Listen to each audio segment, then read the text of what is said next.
Il y a aussi la compensation que vous avez reçue parce que vous avez décidé de quitter le secteur privé où vous étiez avant, la Banque Scotia.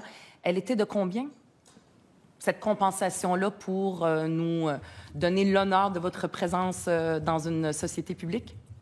Bien, pour cette année, cette somme-là est de 1,8 million à peu près. Et c'était combien globalement?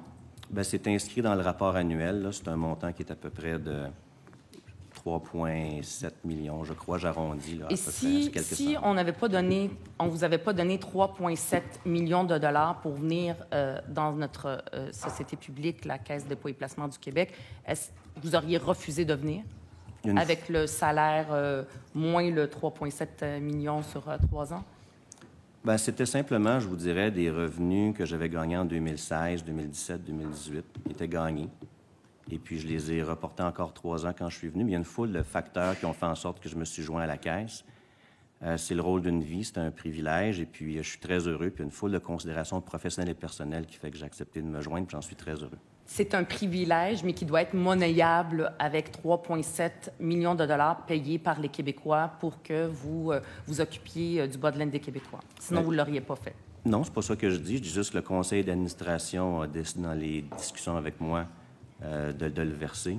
Puis c'est un élément factuel qui était là. Alors là, je veux dire, monsieur le ministre des Finances, il gagne beaucoup moins que vous, mais est-ce qu'il est moins talentueux? Est-ce qu'il en donne moins aux Québécois que vous?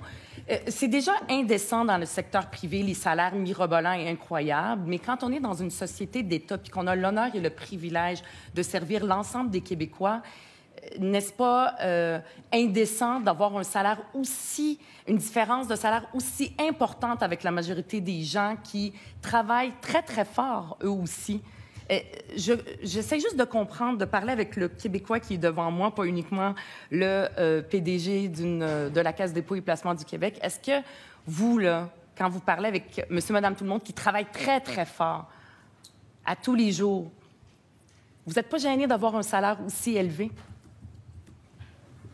Je pense que vous me posez des questions par rapport à si je considère que le ministre est moins talentueux ou que les gens ne travaillent pas fort. Vous m'amenez sur un terrain, je pense, qui n'est pas du tout représentatif de comment je pense ou je perçois le fonctionnement de la société. Vous portez des jugements de valeur sur comment je porte une opinion sur tout cet écosystème-là, et ce n'est pas le cas. Je suis quelqu'un de respectueux, je suis quelqu'un de responsable, et puis je m'applique à être vraiment intègre et à rendre les Québécois fiers du travail qu'on fait, moi et mon équipe. Vous savez, il y a de plus en plus de cynisme dans la population par rapport à nos institutions. Puis quand ils voient des chiffres mirobolants comme ça de quelqu'un qui est là pour le service public, c'est ça, être à la tête d'une société d'État. Comme toutes les sociétés d'État, on est là aussi pour le service public, pas juste pour s'en mettre plein les poches. Il y a un cynisme qui augmente et quand nous, qui sommes ici à l'Assemblée nationale, quand on parle aux gens, ils ont l'impression qu'on est là juste pour nous en mettre plein les poches, ce qui n'est pas la réalité de la grande majorité de tous mes collègues qui sont ici. Mais il faut aussi inclure les PDG comme M. Aymon, comme ceux qui se votent et qui se payent des primes sur des bases objectives dans notre monde capitaliste où il n'y a pas aucune limite.